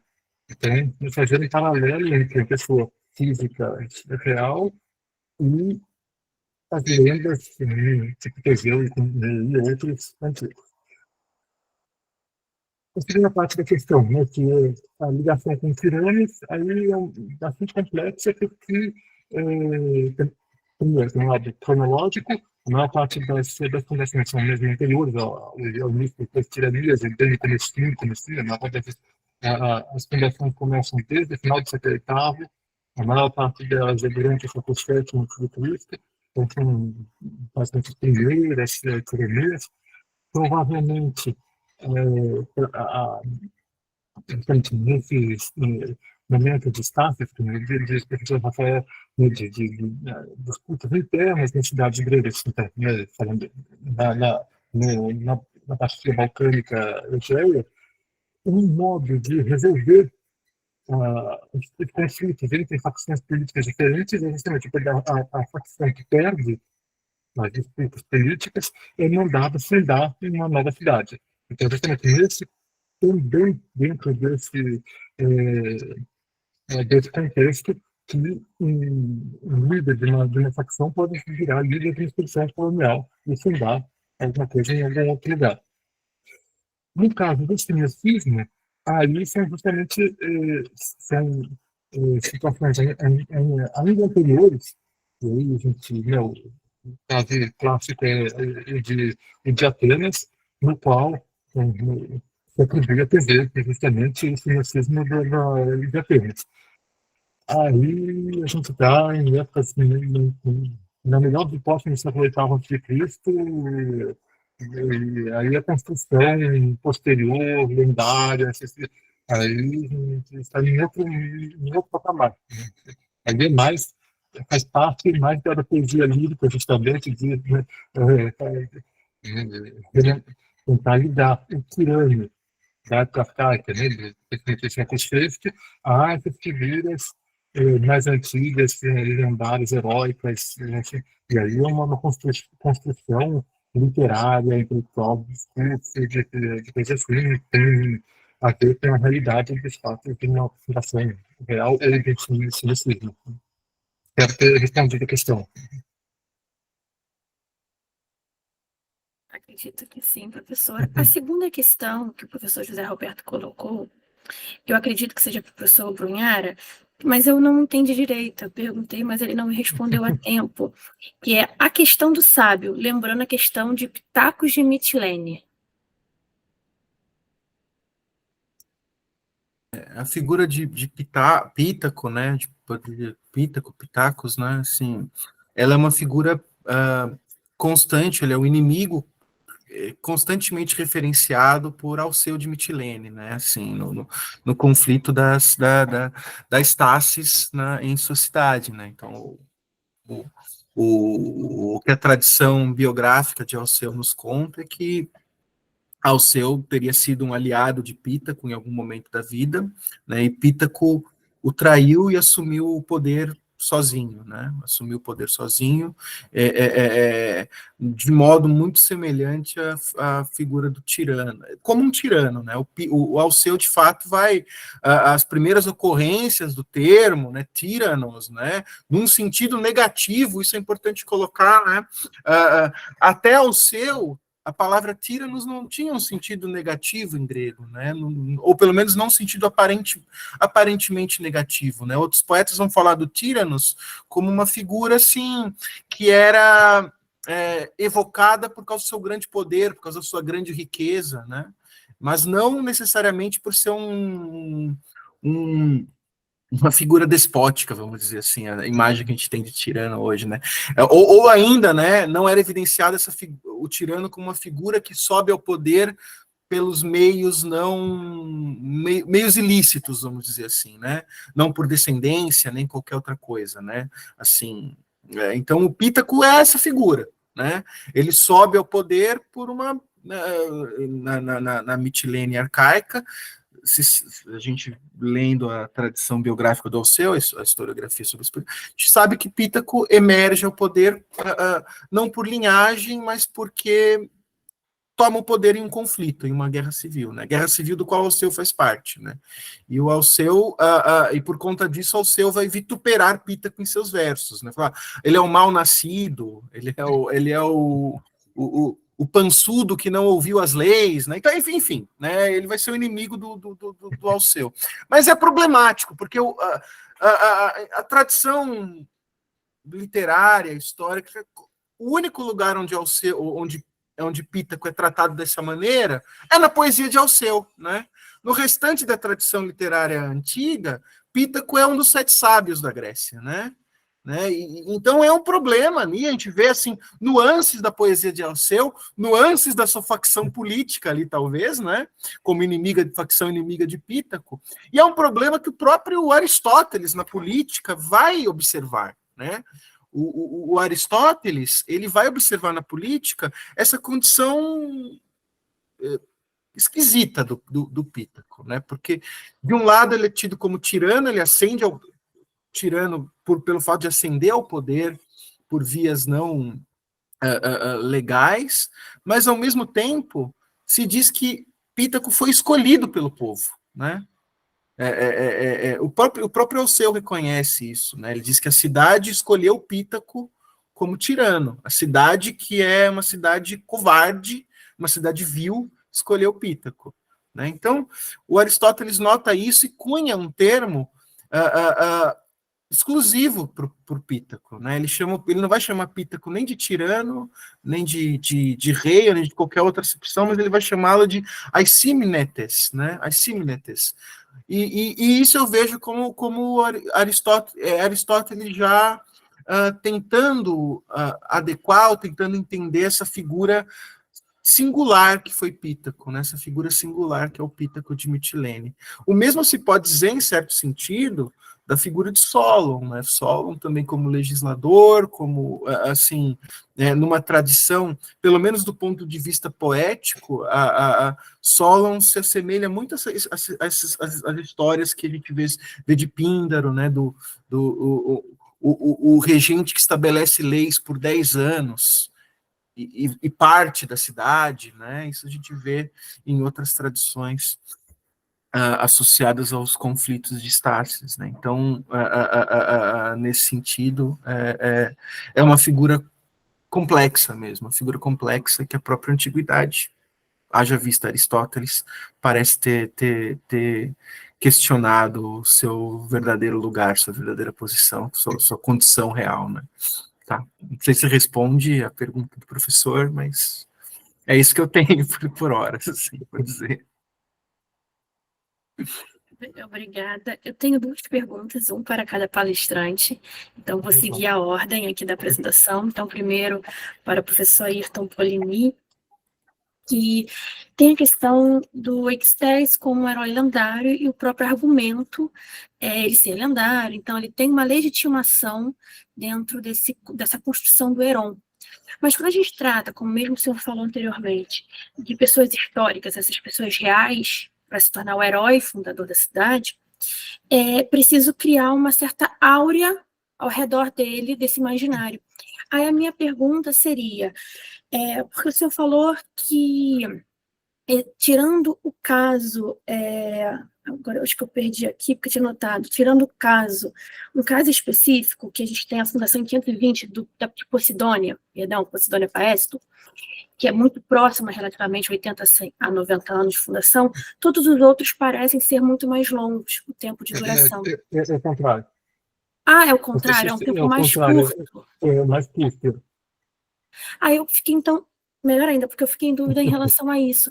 Como a gente consegue criar uma legitimação mítica para um herói real com tão pouco tempo, tão curto assim, para construir esse herói e justificar esse poder de um cidadão comum real, diferente do lendário? Então, realmente é uma ótima pergunta. As possibilidades de resposta são pequenas. Uma das possibilidades justamente é a poesia lírica, por isso que eu acho muito interessante ter colocado a fala do professor Rafael logo junto. Uma das maneiras é justamente criar discurso do esporte, o que a gente mais tem ligação direta ao fundador, que o Kinder, né, com o caso de Bacchus na Síria, um silêncio, mas, obviamente, pela maior parte dos únicos outros, né, o Rafael conhece melhor do que eu, mas com certeza existem veículos desses textos que, de uma maneira ou de outra, construíam e faziam esse paralelo entre a pessoa real e essa criação de uma maneira, assim, além de alguma coisa a mais. No caso desse setor, né, de procedimento testing, a coisa mais interessante é justamente dentro do cenotaxo. Então, o cenotaxo não tem como foi uns 80 anos, tipo, então o corpo mesmo de fundo não está mais lá. Mas no monumento, depois de dentro, tem uma âncora ática em cima da apoteose de Hierápolis. Ora, então, a hipótese que a gente tem de interpretação é uma maneira de um discurso que faz em paralelo, né, um tipo de espelho, né, da apoteose de Hierápolis a uma apoteose entre muitas aspas, de um ser real, fundador da cidade, importante para a cidade, etc., que, então, ascende a um status superior. Ao mesmo tempo que assim, então que a cidade colonial, que é mais recente do que a cidade da grafia do Egeu, da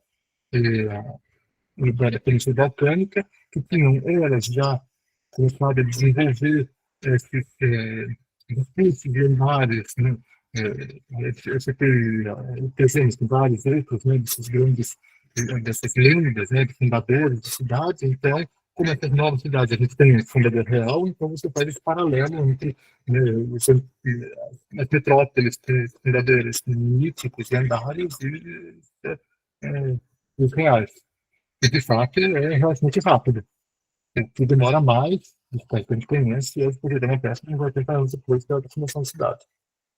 No caso de Bacos e de a Silenente, que a gente conhece o nome do fundador, então, menos 50 anos depois da fundação da cidade. Então, tem uma possibilidade de ser, se não faz mesmo, o fundador que foi enterrado dentro da Adra, que é bastante excepcional, porque em geral a gente não enterra um defunto dentro da Adra.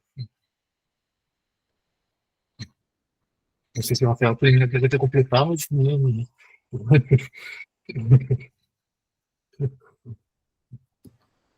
Obrigada, professor. É isso. Porque realmente é interessante essa questão, né, de temporalidade, de Uhum, distanciamento de uma geração para outra, para criar uma mitificação de alguém real. uhum. É uma questão que É chamou bastante muito minha rápido isso. atenção. É bastante Pois, rápido. Uhum. pois é. Aí a minha segunda pergunta seria para o professor Rafael Brunhara, e eu vi, né, na sua palestra que a invocação dos deuses constantemente dentro desses poetas, inclusive desses poetas líricos arcaicos, obviamente, como se Plateu vai evocar Apolo, e Apolo é um herói civilizador, né, dessa questão de organização da própria polis. Aí a minha questão acho que está muito ligada sempre a legitimações, né? Eu percebi isso agora. Evocar, né, invocar esses deuses é uma forma do poeta fortalecer e justificar o poder da sua fala para apresentar a questão da situação de estases das polis. Não, sem dúvida, sem dúvida, sim. Como eu observo, isso desde uma tradição muito mais antiga do que isso, a gente pega não só na poesia lírica, mas na poesia épica, né? A própria natureza do canto se dá pela invocação das musas, né? Sem as musas, sem a palavra cantada ali, a recorrência das divindades, o canto sequer poderia existir e não teria poder de ser verdadeiro, né? Assim, basta lembrarmos ali dos versos iniciais da Teogonia de Hesíodo, né? A sagração do poeta, né? Nós sabemos as musas se dirigindo ao poeta, né? Nós sabemos contar muitas mentiras semelhantes aos fatos, mas também sabemos dizer verdades, se assim quisermos, né? Dizem as musas lá. Então, a natureza da autoridade do canto naturalmente passa por aí, né? Na poesia do Teógenes, né, que foi esse que você mencionou, a figura de Apolo, né? Era uma poesia que era destinada ao simpósio, sobretudo, né? Então, a gente vê alguns resquícios dessa prática simposial na coleção que nos restou, né? E os versos iniciais da Teogonideia são todos compostos de invocações aos deuses, né? Assim, era uma prática do simpósio, né, essa invocação inicial aos deuses. Diz lá o Platão no banquete, né, o simpósio começa entoando um peã, né, um canto a Apolo, né, mas a gente vê que nessa poesia passa por uma espécie de legitimação, de fato. Né. Ele começa evocando o deus, agora eu não vou me lembrar, ele começa evocando, ele vai cantar sobre a cidade de Mégara e evoca lá Deméter, no primeiro momento, Deméter no seu périplo para dar à luz e tudo mais, ele vai evocar, vai mencionar a região de Delos, vai evocar a deusa, depois ele evoca as musas e as graças, né, duas divindades afins, né, ligadas ao canto, para ratificar, para validar o canto dele nesse contexto de simpósio, e aí ele vai começar a sua poesia, né? É uma coleção um pouco dispersa, de fato, né? Assim, a gente não sabe o que era de Teógenes e o que não era, né? Mas essa menção a Apolo, que você menciona, se insere, imagino, num contexto de Peã, ele como deus purificador, né? Ele como um deus purificador que é evocado para livrar os homens da sandice assassina, né? A sandice assassina que provoca a sedição. Então é nesse contexto que, nesse poema especificamente, o Apolo é evocado, mas essa menção aos deuses, naturalmente, ela é uma sinalização para a autoridade, para a garantia do canto, né? Então, sem dúvida, está correta, é nesse caminho, e não sei se respondo dessa maneira. Uhum. É porque eu perguntei isso porque o senhor fala das estases em alguns dos poetas, agora eu não me lembro se é Teógenes mesmo, Teógenes, sim, que vai ser falada que é causada pelos homens. Então, as pelos homens. estases não é culpa dos deuses, é culpa dos homens. Os homens que não estão sabendo gerir a cidade. Exatamente. Então, eu pensei ao fazer essa invocação dos deuses e legitimar a sua fala, né, o poeta legitimar sua fala pelos deuses, ele se exime ali de qualquer culpabilidade de estar acusando as pessoas. Eu pensei logo nesse sentido. É bem colocado. São os deuses que estão falando através de mim. Veja o próprio... Não, isso é curioso, né? Porque um pouco essa tópica do poeta estrangeiro também. É alguém de fora, ele veio de fora. Então ele pode dizer para os dois grupos que ele vê distintos ali, né? O Solon, ele coloca, a nossa cidade é protegida por Atena, pela deusa Atena. Se as coisas estão ruins agora, são os homens que estão causando isso, né? Então tem essa... de fato, né? Essa é uma questão interessante no sentido de como o poeta se legitima como autoridade, né? Mas aí entra na própria função do poeta como um Theos Aner, né? Um homem sagrado, um homem divino, né? Ele tem ele tem a prerrogativa de dizer essas coisas por ser poeta, né? Por ser poeta, ele tem essa prerrogativa, né? Então, vejo por aí. Mas o Ayrton, acho que ia complementar alguma coisa. Só complementar que não é qualquer Deus. Não é qualquer Deus. Sempre são alguns escolhidos. Apolo, principalmente, porque Apolo é Arquimedes. Não esqueça que a função dele é Deus, porque Deus é o rei dos deuses. É a Atena, porque a Atena é a protetora de Atenas. Isso não evoca deuses no genérico. É aquele Deus por aquelas funções específicas para aquela coisa específica. Seria muito assim insólito se ele invocasse Dioniso, né, para proteger. Não, na verdade, acho que até o Alceu invoca em certo momento, porque tem o templo de Dioniso ali. Mas seria insólito, de qualquer maneira. Assim. Mas realmente é bem lembrado. Agradeço pelas duas respostas e vou fazer a pergunta se mais alguém tem alguma questão ou colocação para os professores.